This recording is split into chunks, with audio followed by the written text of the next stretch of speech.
ठीक है, तो इंटीग्रेशन डायरेक्टली हम डिफरेंशिएशन के पहले नहीं पढ़ सकते हैं।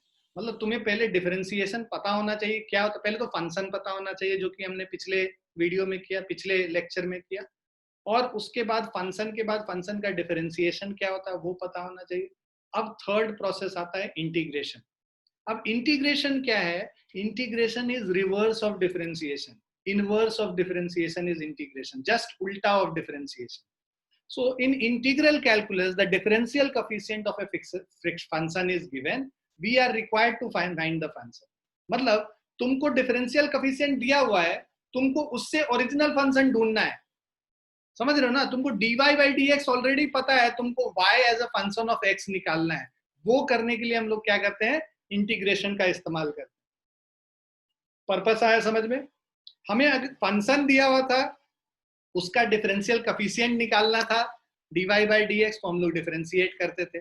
dy by dx दिया हुआ है, उससे ओरिजिनल फंक्शन हमें y निकालना है, उसके लिए हम लोग क्या करेंगे?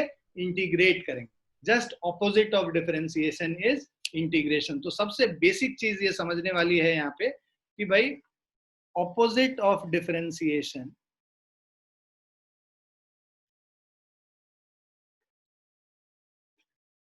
So opposite of differentiation is integration. ठीक है? So now we are required to find the function, that is integration is basically used for summation, right? तो इंटीग्रेशन क्या है बेसिकली? अगर एक तरह से समझो तो समेशन जैसे हम लोग पहले करते थे, जो हम लोग स्टैटिस्टिक्स वगैरह में तुम काफी देखे होगे समेशन। तो वहां समेशन जो है, उसको समेशन हम लोग कब यूज करते हैं? डिस्क्रीट वैल्यूज के लिए यूज करते हैं, अलग अलग वैल्यूज होता है। अगर कंटिन्यूअस फंक्शन है तो वहां वो समेशन जो है इंटीग्रेशन के साइन से रिप्लेस हो जाता है। सो समेशन साइन हम लोग जनरली डिस्क्रीट वैल्यूज के लिए यूज करते हैं, और इंटीग्रेशन साइन हम लोग कंटिन्यूअस फंक्शन के लिए यूज करते हैं। Now if I is integration of fx with respect to x, then I can be represented as fx dx, और इंटीग्रल का साइन ऐसे बना के रिप्रेजेंट करते हैं। Now we can check dy by dx। तुम देखोगे कि अगर यही इंटीग्रल का हम डिफरेंशिएशन करेंगे ना, तो वापस हमें fx मिल जाएगा। मतलब डिफरेंशियल, ये fx है क्या? डिफरेंशियल कफिशिएंट है x का, ठीक है? तो dy by dx है, ये fx बेसिकली क्या है? dy by dx, और इससे हम लोग को y निकालना है, which is I, that is integral of fx। तो अगर हम ये इंटीग्रल ऑफ fx को I को डिफरेंशिएट करेंगे तो वापस हमें fx मिल जाएगा। fx को इंटीग्रेट करेंगे I मिलेगा, I को डिफरेंशिएट करेंगे fx मिल जाएगा। ठीक है? तो fx dx मतलब अगर ये f डैश x है, उसको इंटीग्रेट करोगे तो fx प्लस c होता है। तो यहाँ पे c क्या है? कभी भी जब हम लोग इनडेफिनिट इंटीग्रेशन करते हैं तो एक कांस्टेंट ऑफ प्रोपोर्शनैलिटी या constant of integration, arbitrary constant c हम लोग हमेशा रिप्रेजेंट करते हैं। अब तुम ये समझो कि मान लो हमारे पास एक x raise to the power n+1 का डिफरेंशिएशन करोगे तो n+1 xn, तो मतलब xn का अगर इंटीग्रेशन करोगे तो ये n+1 इधर चला आएगा, तो xn+1 डिवाइडेड बाय n+1 हो जाएगा, राइट? तो ये जो है हमारा, इसको हम लोग, ये इंटीग्रेशन का डेफिनेशन हो गया। तो इंटीग्रेशन देखो तुम, xn एक फंक्शन है, उसको अगर इंटीग्रेट करते हैं x के रेस्पेक्ट में, तो वो xn raise to the power x raise to the power n+1 divided by n+1 plus of c। हमेशा कांस्टेंट ऑफ इंटीग्रेशन साथ में लिखेंगे। This formula holds true for all values of n except n is equal to -1। मतलब कि अगर 1/x का difference integration करोगे तब ये वैल्यूज नहीं देगा। 1/x का इंटीग्रेशन अलग से तुम देखोगे log x to the base ये होता है, ठीक है? 1/x वाले में ये फॉर्मूला नहीं लगाएंगे, मतलब x टू द पावर -1 का इंटीग्रल करेंगे तो हम लोग ये फॉर्मूला लगा के अगर करेंगे तो ये क्या हो जाएगा? x to the power -1 + 1 divided by -1 + 1। तो ये basically x to the power 0 divided by 0, तो ये तो इनफाइनाइट हो गया, नॉट डिफाइंड हो गया, राइट? 0 इन डिनोमिनेटर में। तो इसीलिए यहाँ x n का वैल्यू जब -1 होता है वहां पे ये फंक्शन उसको वैसे नहीं डिफरेंशिएट कर इंटीग्रेट करते हैं। तो n का वैल्यू -1 है तो उसका इंटीग्रल क्या हो जाएगा, log x to the base u। Clear है? इंटीग्रेशन का फंक्शन, इंटीग्रेशन का मतलब समझ में आया सभी को? यस।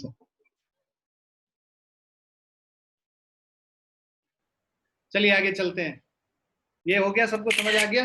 नेक्स्ट स्लाइड पे चलते हैं। तो बेसिक फॉर्मूला जो इंटीग्रेशन का है वो है कि following are the few basic फॉर्मूले ऑफ इंटीग्रेशन। पहला क्या है भाई, x to the power n dx का इंटीग्रेशन करोगे तो x to the power n+1 divided by n+1 plus of ये constant of proportionality.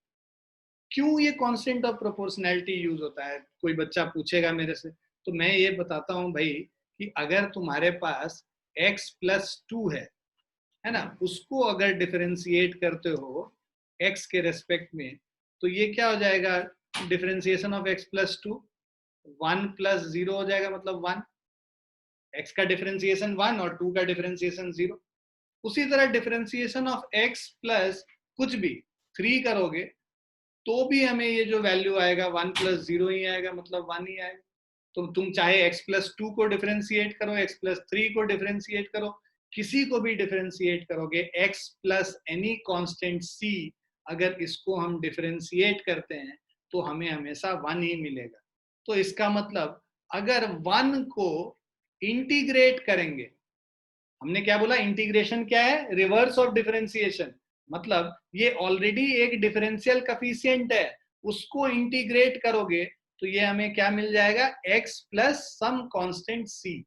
Constant c इसीलिए लिख रहे हैं क्योंकि वो कांस्टेंट c का डिफरेंशिएशन गायब हो गया होगा ना जीरो के फॉर्म में, तो इंटीग्रेशन में हमें उसको वापस लेके आना पड़ेगा, और हमें तो वैल्यू पता नहीं है कि भाई 2 था या 3 था, हम तो रिवर्स प्रोसेस कर रहे हैं, तो वहां पे हम एज्यूम कर लेते हैं कि कोई भी कांस्टेंट c था। आई बात समझ में? Yes sir. चलिए आगे बढ़ते हैं। साइन एक्स का इंटीग्रेशन माइनस कॉस एक्स, क्योंकि कॉस एक्स का जो डिफरेंशिएशन माइनस साइन एक्स था इसीलिए वो नेगेटिव साइन वापस आ गया। जब साइन एक्स का इंटीग्रेशन करेंगे तो माइनस कॉस एक्स प्लस सी, कॉस एक्स का इंटीग्रेशन साइन एक्स प्लस सी, जस्ट उल्टा है। देखो साइन एक्स का डिफरेंशिएशन कॉस था तो कॉस का इंटीग्रेशन साइन, कॉस का डिफरेंशिएशन माइनस साइन था इसीलिए साइन का integration minus cos x. log x का डिफरेंशिएशन 1/x था तो 1/x का इंटीग्रेशन log x, जस्ट उल्टा। यहाँ पे बताया भी हुआ है। e to the power x का integral e to the power x plus c होता है क्योंकि e to the power x का differentiation e to the power x। Clear है बच्चों? क्लियर है? Yes sir.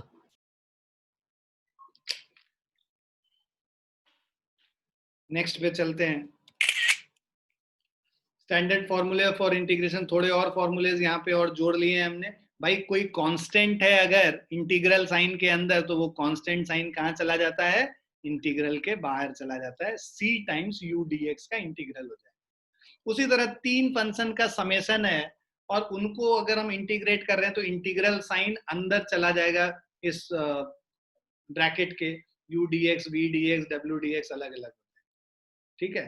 यहाँ पे प्रोडक्ट रूल, कोसेंट रूल जो है वो डिफरेंशिएशन में जो होता है यहाँ पे बड़े आसानी से नहीं लगता है, उसको हम लोग प्रोडक्ट वाले को इंटीग्रेशन बाय पार्ट्स कहते हैं, जो कि आगे हम लोग 12th क्लास में करेंगे। उसका यूज अभी कहीं पे भी नहीं आएगा हम लोग को फिजिक्स में, वो मैथमेटिक्स का, प्योर मैथमेटिक्स का पार्ट।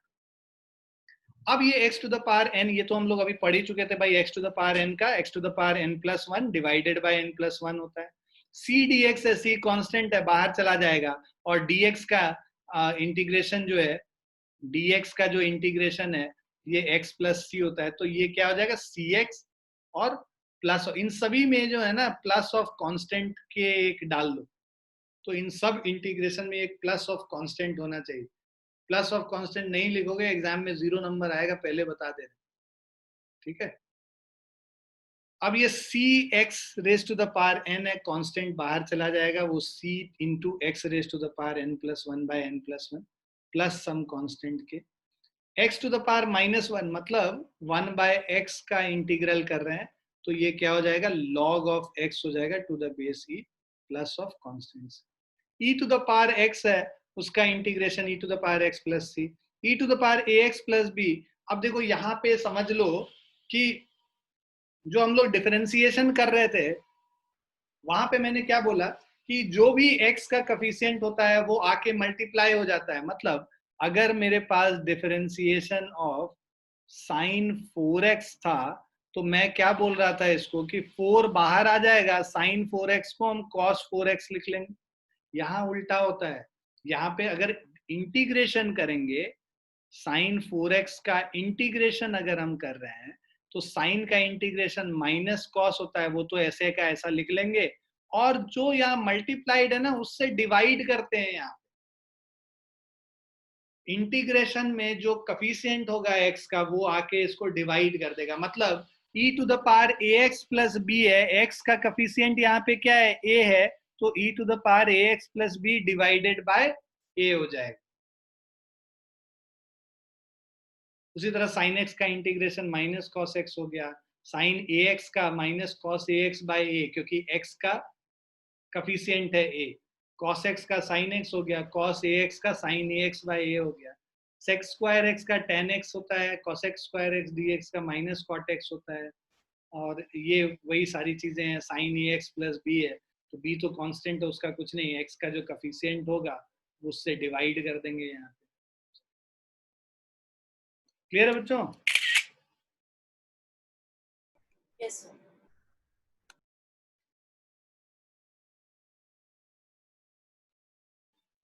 नेक्स्ट पे चलते हैं।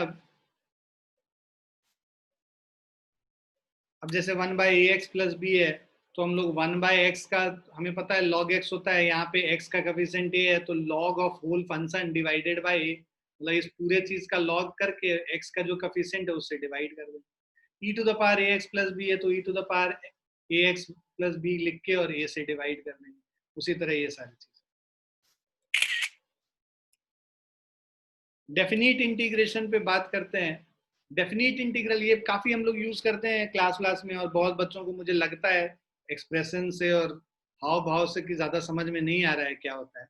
तो डेफिनिट इंटीग्रेशन का फॉर्मूला ये होता है कि यहाँ पे लिमिट दिया हुआ है कि भाई अगर आप इंटीग्रल निकाल रहे हो तो x जो है, f जो वेरिएबल है, उसका लिमिट कहाँ से कहाँ तक हम ले रहे हैं। So after carrying out integration, जो डेफिनिट इंटीग्रेशन में आप क्या करो, so when a function is integrated between a lower limit and an upper limit, it is called a definite integral. So that means after carrying out integration, the result is evaluated between upper and lower limit as explained below. So f dash x का integration fx है, तो fx निकाल लोगे, उसको a से b लिख लोगे, मतलब upper limit minus lower limit, that means f of b पहले निकालेंगे minus of f of a निकालेंगे। ठीक है, तो जब इंटीग्रेट कर लेंगे फंक्शन को, मान लो हम लोग लिख रहे हैं यहाँ पे x इज इक्वल टू 3 से लेके x इज इक्वल टू 4, और हमारे पास integration 3x square plus 2x plus 1 का इंटीग्रेशन करना। तो अब हम लोग क्या करेंगे, 3x स्क्वायर का इंटीग्रल करोगे, 3 तो कांस्टेंट है बाहर हो जाएगा, x स्क्वायर का integral x cube by 3, x n का x raise to the power n plus 1 by n plus 1 होता है ना, तो एक्स स्क्वायर का इंटीग्रल क्या हो गया, एक्स क्यूब बाय 3 हो गया, और 2 टाइम्स एक्स का इंटीग्रल करोगे तो एक्स स्क्वायर अपॉन 2 हो जाएगा एक्स का इंटीग्रल, प्लस ऑफ यहाँ पे 1 है,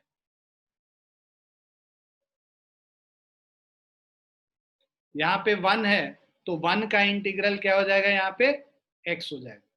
ठीक है, तो 3x cube by 3 plus 2x square by 2 plus of x by 1, right. और इसमें जो लिमिट डालेंगे वो लिमिट क्या डालेंगे, 3 से लेके 4 तक लिमिट डाल दिया। तो अब ये देखो, ये 3 कैंसिल हो गया, 2 कैंसिल हो गया, मेरे पास अंदर क्या बच गया, x cube plus x square plus of x, और ये जो वैल्यूज है ये 3 और 4। अब इसमें वैल्यूज डालोगे तो ये क्या हो जाएगा, 4 cube plus upper limit minus lower limit कह रहे हैं, मतलब अपर लिमिट पहले 4 का वैल्यू डालो, 4 cube plus 4 square plus 4 minus of, ये कह रहे हैं ना f ऑफ b, मतलब फंक्शन में पहले b का वैल्यू डालेंगे x के जगह, तो b क्या है, 4 है यहाँ पे, माइनस ऑफ लोअर लिमिट मतलब 3 क्यूब प्लस 3 स्क्वायर प्लस 3, तो ये वैल्यूज डालोगे तो ये क्या हो गया 64 plus 16 plus 4 minus of 27 plus 9 plus 3 हो गया। तो ये क्या हो गया 64 प्लस 16 80 प्लस 4 84 माइनस 39, इसको कैलकुलेट करोगे 14 माइनस 9 इज 5 एंड 7 माइनस 3 4, 45 हो गया इसका वैल्यू। क्लियर है सभी को कि किस तरह से हम लोग डेफिनिट इंटीग्रल्स को निकालते हैं? क्लियर है बच्चों? Yes, sir. Yes, sir.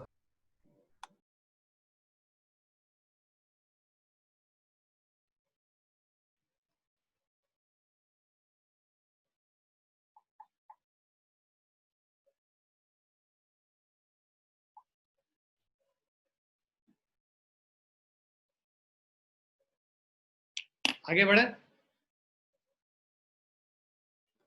sir.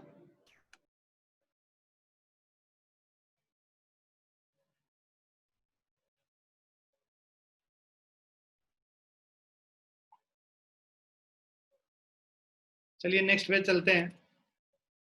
अब ये कह रहा है कि भाई area under a curve and definite integration, मतलब डेफिनिट इंटीग्रेशन का अगर हम लोग अभी क्या कर रहे हैं ज्योमेट्रिकल इंटरप्रिटेशन देख रहे हैं, डेफिनिट इंटीग्रेशन का मतलब क्या हुआ। हमारे पास एक फंक्शन है y is equal to F X, ये पूरा फंक्शन है जिसको हम लोग प्लॉट कर रहे हैं y is equal to F, ठीक है।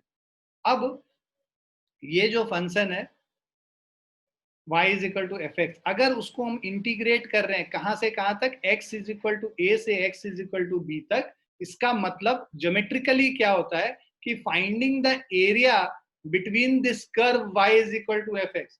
सो area under the curve y is equal to F x is being represented by this definite integration x is equal to a to x is equal to b। तो हम लोग करते क्या है basically, एक dx width का एक element consider कर रहे हैं, ये पतला एलिमेंट एक dx विड्थ का एलिमेंट कंसीडर किया, ये जो इस तरह से ये जो शेडेड वाला रीजन है, इस शेडेड वाले रीजन को आप कंसीडर कर। इस dx विड्थ में y क्या मानते हैं हम, कांस्टेंट मानते हैं, बोलते हैं कि y यहाँ पे कांस्टेंट।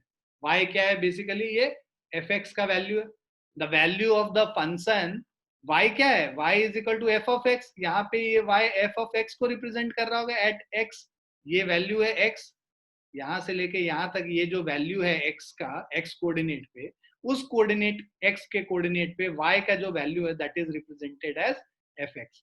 अब जब आप fx इंटू dx करते हो, मतलब आप एक इसको रेक्टेंगल की तरह कंसिडर कर रहे हो।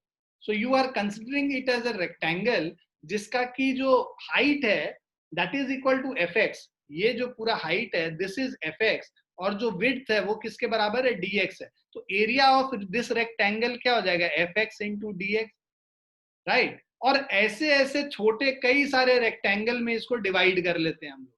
So we are dividing this whole area into small rectangles and we are adding it together. Because it is a continuous function, the summation is being replaced by, हम लोग क्या करेंगे उस summation को integration से replace कर लेते हैं, तो उसको हम लोग fx dx लिखेंगे। और x कहां से कहां तक वेरी कर रहा है, ये summation में हमें x का बताना होता है ना, कहां से कहां x is equal to a से b वेरी कर रहा है, तो यहाँ पे upper limit lower limit a है और अपर लिमिट b है। तो fx dx जब हम लिखेंगे इंटीग्रल, तो that is equal to area of these all small integrals, small rectangles, जिनका कई सारे मतलब इनफाइनाइट नंबर ऑफ रेक्टेंगल्स हो जाएंगे। जैसे जैसे अगर हम डेल्टा एक्स, ये जो dx है, तो अगर डेल्टा एक्स टेंडिंग टू 0 कर रहे हो, मतलब कि ऐसे ऐसे पतले पतले जो स्ट्रिप्स हैं वो कितने इन स्ट्रिप्स हो जाएंगे, there will be infinite number of strips which will lie between a and b। Is this clear? देखो हम स्ट्रिप्स के विड्थ को जब जितना पतला करोगे, नंबर ऑफ स्ट्रिप्स उतने बढ़ाने पड़ेंगे तुमको, इस पूरे एरिया को कवर करने के लिए बढ़ाने पड़ेंगे ना तुम्हें नंबर ऑफ स्ट्रिप्स।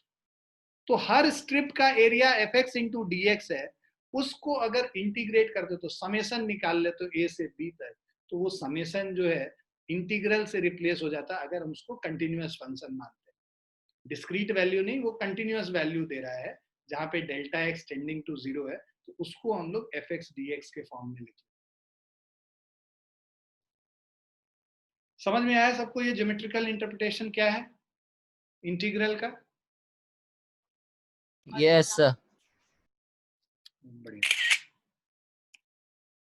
अब एक यूज जो है तुम देखोगे इंटीग्रल का, ये भी काफी तुम देखोगे, तो बेसिकली एवरेज वैल्यू जब भी निकालना होता है तो एवरेज वैल्यू निकालने के लिए हम लोग क्या करते हैं, Y D X divided by D X कर लेते हैं, तो हमारा एवरेज वैल्यू निकल जाता है। तो अभी बस इसका फॉर्मूला ध्यान रखो, जहाँ पे जरूरत होगा वहां पे हम लोग इसको समझेंगे कि क्या है। अगर एवरेज वैल्यू निकालना है किसी भी फंक्शन का जो कि एक कंटिन्यूअस फंक्शन है, उसको Y D X divided by D X करके हम लोग निकालते हैं। ठीक है, ये था हमारा इंटीग्रल वाला पार्ट।